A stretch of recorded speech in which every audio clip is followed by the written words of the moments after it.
So good morning, everyone. My name's Duncan Young. I'm a Business Development Manager at MRC. My role has been to go out and promote what we have for collaborative drug discovery, to visit universities, to talk to scientists, tech transfer offices about what we have and how we can work with you to help develop the science. So we've heard really the rationale behind the consortium, why we set this up, why we thought there was a need for this, and how we can go about helping you develop the science. I want to talk a little bit more now about the application process itself and how we see the projects running. It's probably worth saying that these slides will be available on the website for after the meeting for you guys to download and review. So first thing, applicant eligibility. This is open to anyone. The key criteria really is that a lead applicant should have a post at a university for the duration of the proposed contract. Principal investigators should also have a tenured position.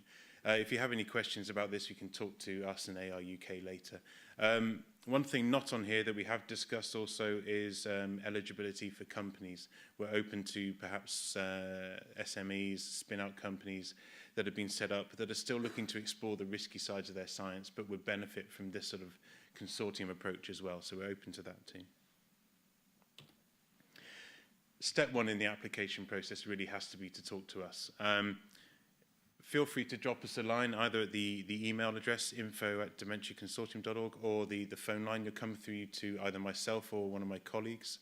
And chat to us about your project. Talk about what you're proposing, what you're thinking about doing, and we'll discuss about the suitability, how we might be able to help you, and also maybe chip in with a bit of guidance for the application. We can try and preempt some of the questions that the panel and reviewers might have. But feel free to contact us at any time. The application process itself is really split over three main areas. So first up, that's the expression of interest. We hold, it's an open, ongoing process, but we have a review meeting every couple of months. The full application itself, those are reviewed probably actually 3 to 4 months during the year. And a feasibility stage, which is about 6 months in duration, and I'll come on to explain what these are in a bit more detail. So the expression of interest, this is a very brief form. Now all of you attending should have been emailed a link, download link to get a copy of the form. You'll see it's just a few key questions on what is the nature of the target that you're looking at or the approach. What's the evidence you have linking that target to disease? What's the growing support coming out of your research that's making this target and approach look interesting? And what are the resources you have to bring to bear? You know, if we're looking at performing a screen against a target, can you express enough of the protein to run a screen? How are we going to be able to resource that during the consortium? Can we go to other sources to bring that in as well? Page 1 of the form is non-confidential. This is so we can share it with the pharma partners. You'll be asked to check a box if you want to treat the rest of the application as confidential, and we can withhold it at this stage and maybe look at putting a CDA in place to cover those discussions. The key thing we want to stress here, and it's something that we really believe in at MRCT, is constructive feedback and project fostering. So we will always try and give you really good feedback as to the outcome of the application process. And even if we do say no, we try and say no, but. So no, but if you do these set of experiments, then you might convince us. Or no, but perhaps we can synthesize these tool compounds from the patent literature, provide them to you, and support you in generating the weight of evidence to help support a reapplication in the future. So we do a lot of this sort of arm's length fostering of projects as well. When it comes to the full application, this is, again, a much more collaborative effort. Normally, we will dedicate one of our due diligence team, and some of them are here today, and also one of our scientific team in working with you to put together a project document around this. So we get into a full detailed analysis of the science behind the project, the commercial and intellectual property landscapes, how competitive is this, and work with you to develop a project plan. So looking at what we need to take the project from where it is now to the point that we think the pharma partners will be interested and willing to take this on. Who's going to be committing what to bring to that project. So it's background work that you've done and work that we see coming up in the future. In terms of guidance and costing, as Eric said, really, this is going to be flexible and project dependent. We want to be supporting the best projects and the best science, so we need to be open on this. But, we'll be looking at projects that are aimed to quickly get us through to the key data to give us confidence in that target and that approach. So maybe up to 2 years in duration, maybe less, but dependent on the target itself. Our focus, as Justin said, is small molecules and antibodies, but we're not excluding other approaches. We'll look at these on a case-by-case basis and where the pharma partners feel they're able to contribute and develop in developing those as well. Project costings, you'll be asked for a rough idea of costing at the expression of interest, expression of interest stage. Really, that will be very rough at that point. It's only when we get to the full application and we know what we want to be working on together in the project plan that we can get a real idea on the costing. Typically, we anticipate this being between £100,000 and £250,000, but again, potentially more depending on the nature of the target. The feasibility stage, this is something that we have learned to do in bringing in projects from academia, and before we're sort of committing to fully get a project up and running, can we kick the tires of it? Can we see that it's going to be viable before we fully launch the project and get into it? So really this covers actually getting an agreement in place with the host institution. Can we work with the university to get an MTA to access materials? Can we agree the commercial terms with you and buy into the consortium model? But also it's a case of getting hold of those materials and trying to reproduce some of the key data that supports the target and the approach, and give us reassurance before we fully invest in that project plan. Once the project is launched, this will be reviewed on a milestone basis. We'll have involvement from all interested pharma parties, MRCT and AR UK, both overseeing the work that's been done. And the key thing is also that this is collaborative. So any results and reagents that we're generating, we're sharing back with you. We're providing back to your labs to help support your science and develop the project further. And looking to ultimately get publications with the right intellectual property protection in place to support the development of this.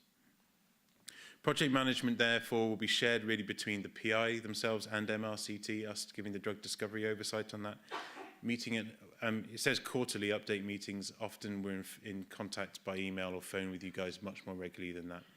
And those reports being shared with the consortium partners as well. When it comes to intellectual property, often this question comes up. We'd be looking to jointly own that, but have the rights of the consortium members to take this through and develop it for the future work. And a revenue share will be agreed based on the background intellectual property that you have and you're bringing to the project, and also the commitments from the consortium parties and yourself in the future project plan. So we're looking to develop new targets, new approaches through to a stage that we can convince pharma, as ASI and Lilly here involved in the consortium, that they're worth investing in and taking through to the clinic. So we're looking to hand that package of data over to them to progress themselves. But that's really where the pre-competitive point ends, and all parties get the option to take the data and progress themselves. But given that we've been working together with each other through the development of the project, the idea is that we'll want to work together further and see that progress through the clinic, and ultimately see those rewards as we see success in the clinic shared back with all parties as well. So this is a flow chart really of how we see the application process working. You'll see at the top, the ideas come through from academia. They feed into the review panel, sort of initially run by AR UK and MRCT, with some pharma input.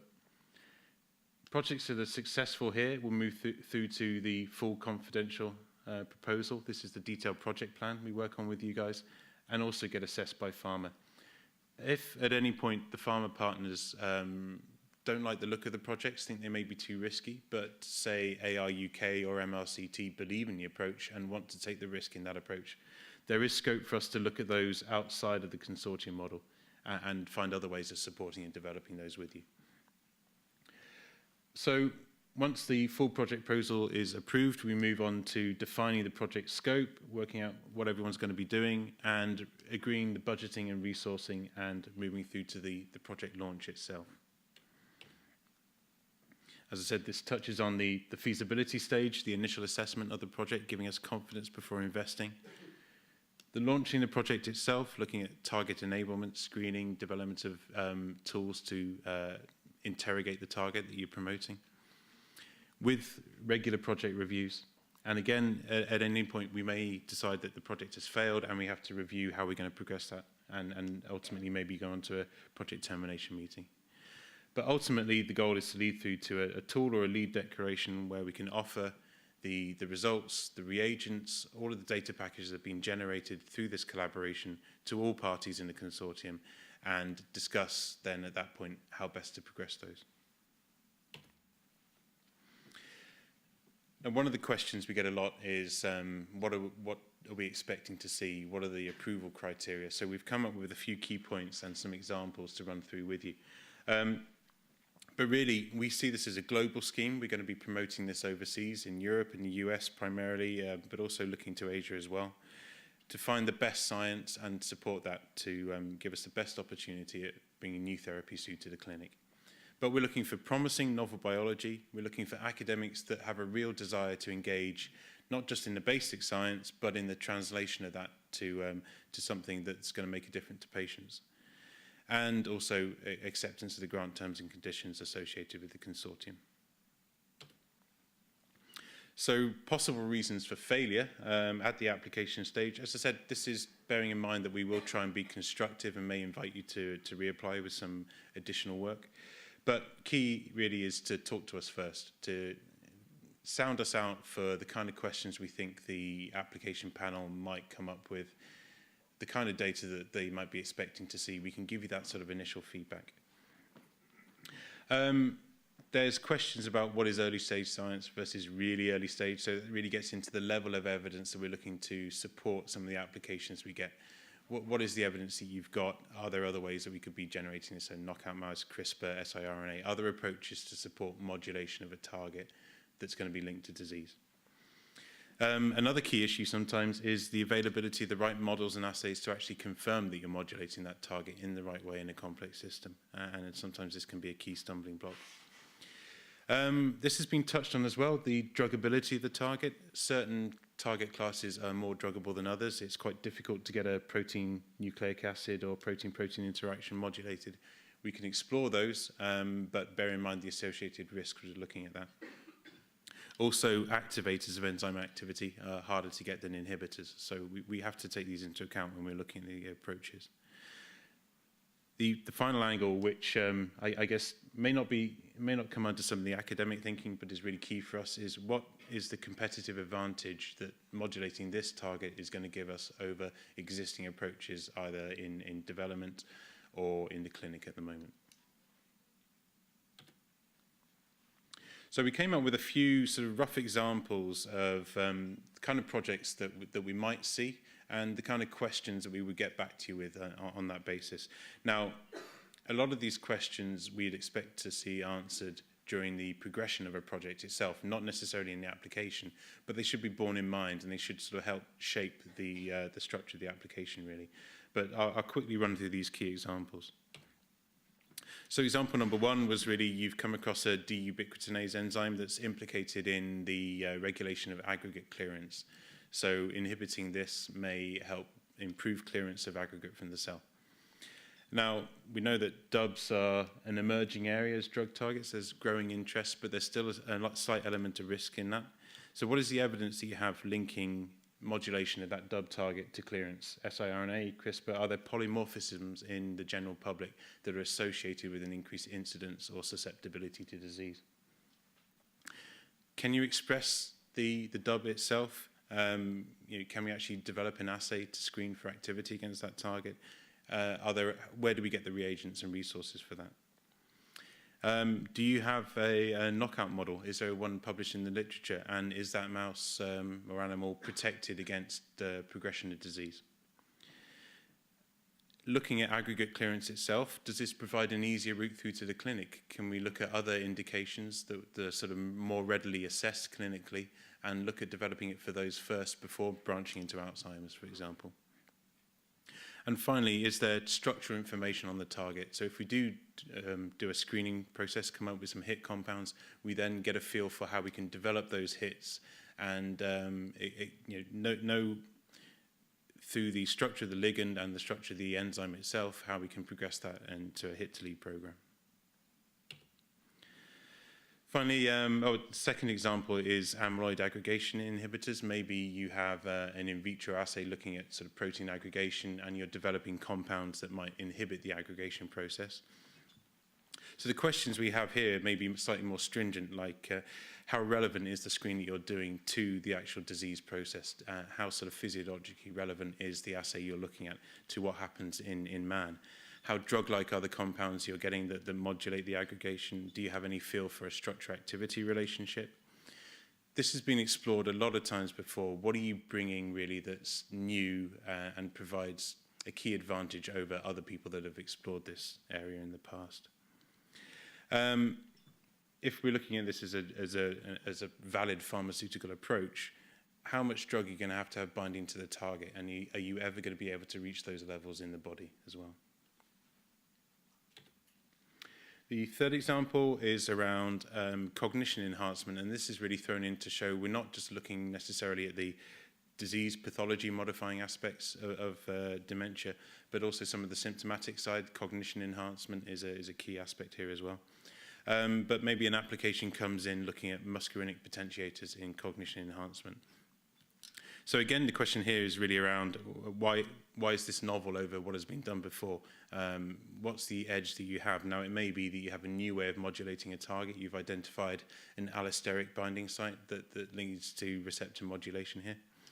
And what advantage then would that give us over existing approaches? Would there be an improved side effect profile, for example? The question here around the animal model, and this would be something I think where pharma would chip in as well, but what are the accepted animal models to give us a readout of cognition enhancements as well that would be relevant to man and translatable? And how does this stack up against other approaches that have entered the clinic